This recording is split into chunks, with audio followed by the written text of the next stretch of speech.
Alors, bubble.io, WeWeb. Est-ce que c'est stable ça? Est-ce que je vais pouvoir scale? J'ai un doute. Vous aussi, vous êtes certainement posé cette question. Est-ce que les plateformes de no-code, low-code, aujourd'hui on va parler de bubble.io, c'est stable et évolutif? Bonjour à tous. Vous l'aurez compris, aujourd'hui on va parler des plateformes no-code, low-code et notamment de bubble.io.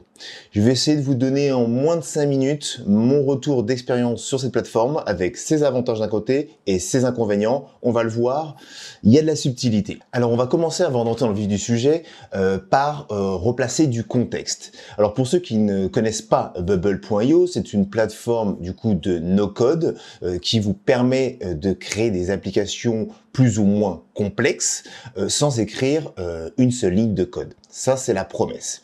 Mais on va le voir que ça a du coup des avantages et des inconvénients. Je vous ai tout noté sur mon petit carnet devant moi pour ne rien oublier sur mon retour d'expérience. On va le voir dans un premier temps les avantages et ensuite on verra les inconvénients. Je vous ferai apparaître tout sur l'écran dans tous les cas, pas besoin de prendre de notes, c'était dit en commentaire, les gens veulent du détail, donc en gros je vais vous faire apparaître les avantages point par point. Donc vous pouvez écouter, lire, vous abonner, liker et partager des vidéos si elles vous plaisent. On commence? C'est parti.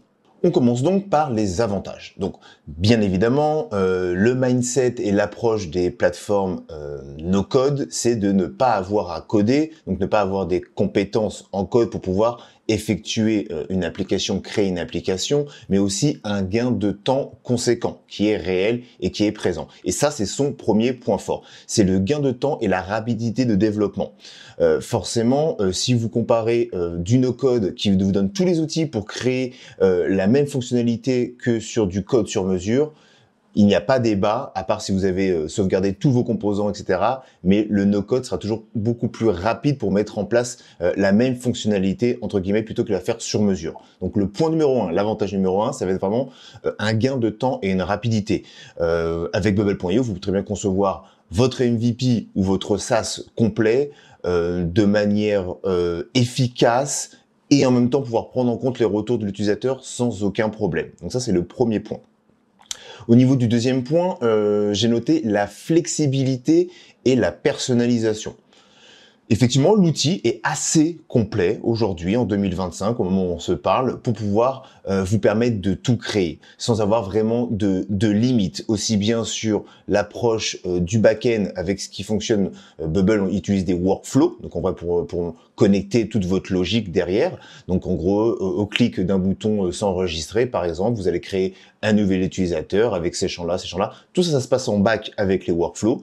Et au niveau de l'interface, pas de problème aussi. Il a un système et un éditeur front qui est vraiment performant et qui est plutôt OK, même si je le trouve un petit peu lourd, mais ça je le mettrai après dans les avantages. Mais quoi qu'il en soit, pour faire MVP ou votre SaaS, il n'y a aucun souci. À ce jour, 99% de vos projets, à part si vous faites des trucs ultra complexes avec des logiques métiers qui se connectent avec des caisses ou des CRM, quand bien même, c'est vraiment des tout petits pourcentages où vous pourrez trouver des limites ou on va vous mettre des bâtons dans les roues parce que c'est pas forcément comme ça, en tout cas sans coder. Encore une fois, on parle du no-code. Le troisième avantage conséquent, c'est que bubble.io est quand même un gros acteur du marché et qu'il a du coup une communauté qui est conséquente en l'occurrence et qui va si vous avez des soucis pour créer quelque chose ou vous ne parvenez pas à faire quelque chose, une recherche Google, vous aurez forcément la réponse sur les forums de bubble.io ou sur un lien ou un post qui va être dédié à bubble.io. Et un deuxième avantage à cette grosse communauté, c'est qu'elle est aussi active et proactive. C'est qu'elle va créer sur bubble.io, vous avez la possibilité d'importer, d'utiliser des plugins. Il y a une petite marketplace avec des templates, des thèmes, donc ça c'est la partie physique, mais vous avez aussi une partie vraiment code fonctionnel, ou si vous voulez rajouter par exemple, je sais pas moi, des graphiques, vous avez l'outil, par exemple Shark.js qui vient se greffer, vous allez dessus et c'est gratuit. Pas tous, ils sont pas tous gratuits, mais en tout cas celui-ci en l'occurrence est gratuit et vous pouvez importer un module du coup de tableau et de graphiques dans votre application sans aucun effort. C'est directement intégré. Donc ça c'est vraiment une grosse puissance. Vous trouverez quasiment la totalité des petits plugins gratuitement qui pourront vous permettre en tout cas de lancer un MVP ou un SaaS sans problème. Si vous avez besoin encore une fois de choses ultra spécifiques et ultra poussées, là, faudra s'orienter, on va le voir du coup par la suite au niveau des inconvénients, mais vers du code pur malheureusement, ou en tout cas du JavaScript qui est plutôt bien accepté sur la plateforme. Maintenant qu'on a vu tous ces avantages, un gain de temps, de la flexibilité et une grosse communauté, vous allez me dire, bah c'est bon, pas de souci, ça coche toutes les cases. Mais on va voir que finalement, il y a des petits inconvénients quand même, et on passe tout de suite aux inconvénients. Passons maintenant aux limitations. Alors, en premier point, je mettrai une limite technique et performance.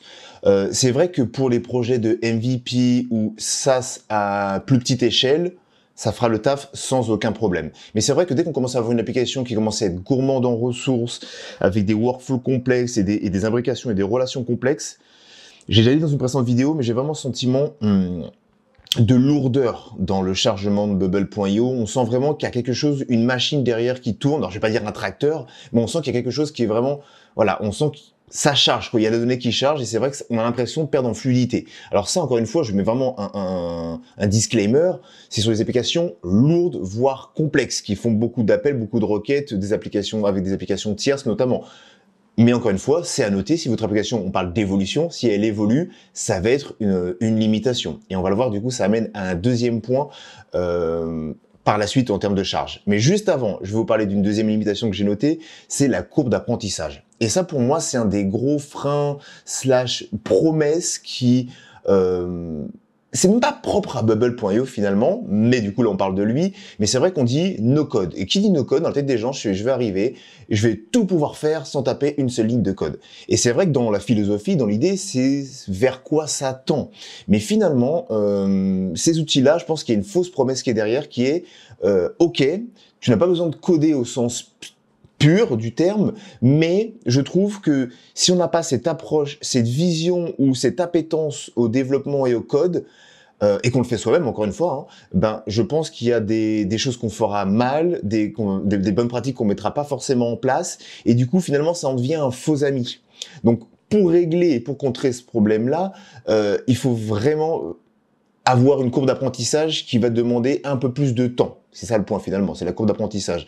Et que du no-code finalement, quand on veut pousser ou qu'on pousse un peu son MVP ou son produit, on se aperçoit vite qu'en gros, il faut quand même avoir des notions de code ou des bonnes pratiques pour pouvoir mettre les choses en place et pour pas que justement ça surcharge encore plus l'application ou pas qu'on soit amené à avoir des erreurs ou des choses qui ne sont pas logiques, qui viennent se greffer dans tout le processus, dans tous les workflows. Et ça, c'est vrai que du coup, c'est un peu...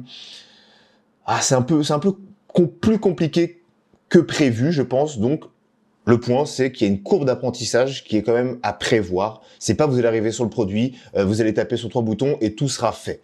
Vraiment pensez à cette courbe d'apprentissage. Donc, si vous lancez dans du Bubble.io, pensez qu'il y a cette courbe à franchir, à gravir tout simplement, et qu'elle est pas aussi simple. Je trouve, pourtant je suis développeur, hein, mais je trouve qu'elle est pas aussi simple que ça, au vu de la promesse initiale. Parce qu'il y a beaucoup de, je dis ça parce qu'il y a beaucoup de gens avec qui j'ai bossé ou que j'ai bossé sur ces projets-là.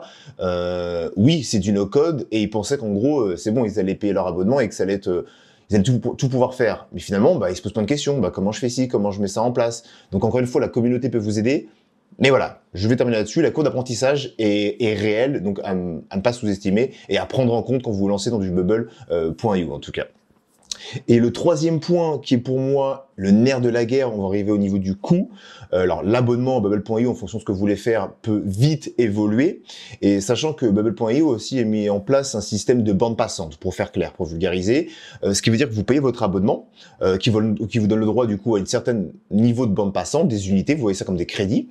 Et plus vous allez solliciter les serveurs, donc avec des requêtes, avec des mises à jour, et plus vous allez avoir d'utilisateurs, plus ces unités, ces crédits-là vont être consommés. Et c'est vrai que très très rapidement, là on parle du coup dans la partie évolution, donc encore une fois pour MVP c'est parfait parce que du coup je fais mes premiers tests sur mes premiers utilisateurs, j'ai 10, 15, 20, 100 utilisateurs, ça peut tenir, mais rapidement on va devoir passer à l'abonnement supérieur pour pas avoir à utiliser tous ces crédits et pour être tranquille, parce qu'en gros quand il n'y a plus de crédit, ça s'arrête de fonctionner, il n'y a pas de débat, tout se coupe. Donc c'est un peu dur là-dessus, et du coup finalement les coûts en termes d'évolution, les coûts augmentent vraiment, vraiment rapidement. Ça, c'est un peu un frein pour moi. Donc voilà pour le troisième point. Je vais arriver du coup à la conclusion. Donc, pour conclure sur Bubble.io, c'est une solution qui est très puissante. Pour commencer du coup son MVP ou les premières briques de son SaaS, ça il n'y a pas de débat, vous pouvez vous lancer les yeux fermés. Mais en termes d'évolution, si vous avez pour objectif de scale, je pense vraiment que c'est pas une solution qui sera adaptée pour en gros la grosse montée en charge ou l'évolution d'un SaaS. Je m'explique. Pour moi, le schéma idéal, et quand est-ce qu'on doit utiliser Bubble.io? 1. Pour tester son MVP ou ses premières briques ou son SaaS. Donc en gros, pas de souci, là on fait tout. Donc les coûts seront OK, la prise en main sera OK, et on pourra développer ça rapidement pour faire écouter les feedbacks des utilisateurs et refaire de nouvelles itérations. Ça c'est parfait, il n'y a pas de souci. Mais par contre, si vous avez pour objectif, ou si vous êtes au stade de OK, maintenant, mon application elle est sortie, mon SaaS il est sorti, j'ai des abonnés, les retours sont OK. Maintenant, la prochaine étape, c'est du coup de passer au niveau supérieur en allant faire du marketing. Du coup, qui dit marketing dit affluence, augmentation de la charge du serveur et des utilisateurs. Et je pense que c'est ce virage-là, c'est à ce moment-là qu'en termes d'évolution, il va être intéressant de réfléchir à quitter ces solutions no-code. Pourquoi? Je m'explique. On prend un cas tout simple. Vous avez un SaaS sans utilisateur sur Bubble.io. Vous allez payer du coup votre abonnement à Bubble.io avec l'offre numéro 2 ou 3, peu importe. On va dire que ça vous coûte 150, 200 € par mois. OK? Donc ça, c'est votre coût de serveur classique tous les mois qui va tourner, plus en gros le nom de domaine, etc., etc. Pareil sur la version 2. Forcément, tout ce que vous avez dépensé sur Bubble.io pour faire tourner l'application avec les montées en charge, etc., les utilisateurs, il suffit qu'il y ait beaucoup de demandes, en gros, à un moment donné, ça vous fasse exploser les coûts, vous allez perdre de l'argent. C'est pas que vous n'allez pas en gagner, c'est que vous allez perdre de l'argent. Alors que si vous, une fois que vous êtes au moment, ok, maintenant je prévois d'avoir 1000 utilisateurs dans les 6 prochains mois, peut-être réfléchir à pas basculer sur une solution sur mesure, où là, vous allez être propriétaire du coup de la solution et du code, parce que je fais un petit parenthèse effectivement, mais il faut pas oublier qu'il y a cette petite variable intéressante, c'est que intéressante, contraignante pour certains plutôt, c'est qu'on a aussi cette histoire de vendor lock. Vendor lock, c'est quoi? C'est qu'en gros, quand vous êtes sur Bubble.io, vous êtes sur une solution no-code. Vous n'avez pas la possibilité d'exporter votre code. Et c'est ce qui est un peu décrié avec ce type de solution-là. Vous faites votre application SaaS, elle appartient à Bubble. Faut que vous le mettiez en tête. C'est qu'en gros, vous êtes sur leur serveur à eux, c'est leur solution à eux. Demain, ils coupent les serveurs. Ça n'arrivera pas, mais bon, c'est dans l'idée. Ils arrêtent leur service, vous êtes dépendant d'eux. Ils font une augmentation du prix de l'abonnement, vous voulez continuer à utiliser votre SaaS, vous allez suivre. Et c'est ce qu'on appelle le vendor lock. Vous pouvez pas exporter votre code pour migrer sur une autre solution. Vous êtes bloqué. C'est pour ça qu'on dit lock, on est verrouillé. Vraiment, vous êtes verrouillé chez eux. Et ça, c'est un autre point. Et du coup, contrairement à la solution numéro 2, qui serait du coup de basculer vers une solution sur mesure, où là, vous faites la migration tranquillement, donc vous répétez le même schéma. Parce que faut pas oublier que les no-code, à la base, initialement, dans notre objectif à nous et notre stratégie, c'est pour itérer une première fois de façon rapide, simple, efficace. On veut tester. Quand on fait un test, c'est comme un test de parachute. Ok, bon, je saute de mon balcon qui est au 2e étage avec un parachute, on voit que ça fonctionne. Maintenant que ça fonctionne au bout de 100 essais, 100 tests, bon, on va commencer à passer au niveau supérieur, je vais développer un vrai prototype avec mon petit badge, mon petit logo et tout, et je vais pouvoir sauter d'un avion. Mais c'est le même principe en fin de compte avec le SaaS. Maintenant que vous avez testé votre MVP et votre solution sur du no-code, vous basculez tranquillement sur une solution sur mesure, où là, du coup, vous serez propriétaire de votre code, vous aurez vos serveurs, et en termes de coûts, finalement, à part le nom de domaine, l'hébergement, avec vos serveurs puis différents services, mais dans tous les cas, sur les deux modèles, c'est pareil. Si vous avez l'IA, le ChatGPT, etc., dans tous les cas, il faudra payer la consommation, donc ça ne change rien. Mais vous verrez que du coup, sur le long terme, si on avance et on fait une projection du coup sur 2 ans avec un abonnement à 30 ici et à 30 là, ici, vous allez perdre beaucoup plus d'argent que là, parce que là, du coup, vous pouvez contrôler les coûts, vous pouvez adapter les coûts et les serveurs à la montée en charge à votre volonté, vous pouvez mettre en concurrence les différents services, donc du coup, là, je pense à du OVH, du Hostinger, du O2Switch pour l'hébergement, vous maîtrisez tout l'outil de bout en bout, et ça vous permet vraiment d'être beaucoup plus précis et d'affiner aussi bien vos dépenses que votre fonctionnalité.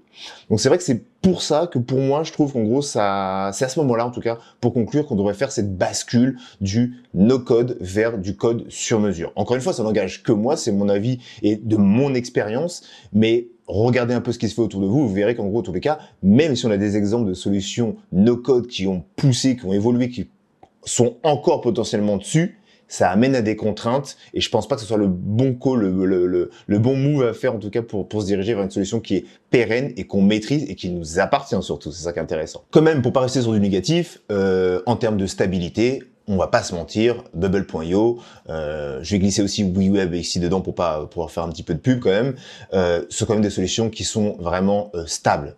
Tiens quand même à le rappeler parce qu'il faut pas que j'ai l'impression que je tape sur le no-code. Moi je vous le dis encore une fois, vous avez besoin de faire des choses, des MVP, des tests, des POC ou même un projet qui est pas trop gros, pas trop conséquent et que vous visez, en gros, vous savez que vous allez faire évoluer, mais pour l'instant, je vais me lancer là-dessus. Vous pourrez bien faire 1 an, 2 ans sur Bubble.io, sur Web. Ça ne pose aucun problème. Vous n'aurez pas de limitation. Moi, c'est encore une fois ma vision parce que c'est vrai que quand on charge du no-code sur mesure qui est ultra optimisé, en termes de performance, on est forcément supérieur et on a cette habitude, cette exigence. Mais pour vous, entre guillemets, ou pour l'utilisateur, si vous gagnez 0,5 millisecondes sur un chargement d'une page, c'est pas ce qui va faire la différence entre mon projet marche et mon projet marche pas, encore une fois. Donc n'hésitez pas à utiliser ces solutions-là. Moi, je serais curieux de savoir du coup, dites-moi en commentaire quelle solution avez-vous déjà testé ou vous testez actuellement en no-code. Donc, est-ce que c'est du Bubble.io? Est-ce que c'est du WeWeb? Est-ce que c'est du Flutter, du Wise, je sais pas, du Flutterflow? Dites-moi vraiment, je serais vraiment curieux de savoir qu'est-ce que vous avez développé et mettez-moi en commentaire le lien de vos différentes applications et produits. J'irai faire un tour et on pourra en parler. Ok, moi je vais vous laisser là. Écoutez, c'était censé faire 5 minutes. Comme d'habitude, j'ai dû dépasser largement. Je verrai ça au montage. Je vous dis à plus tard pour une prochaine vidéo. Ciao, ciao.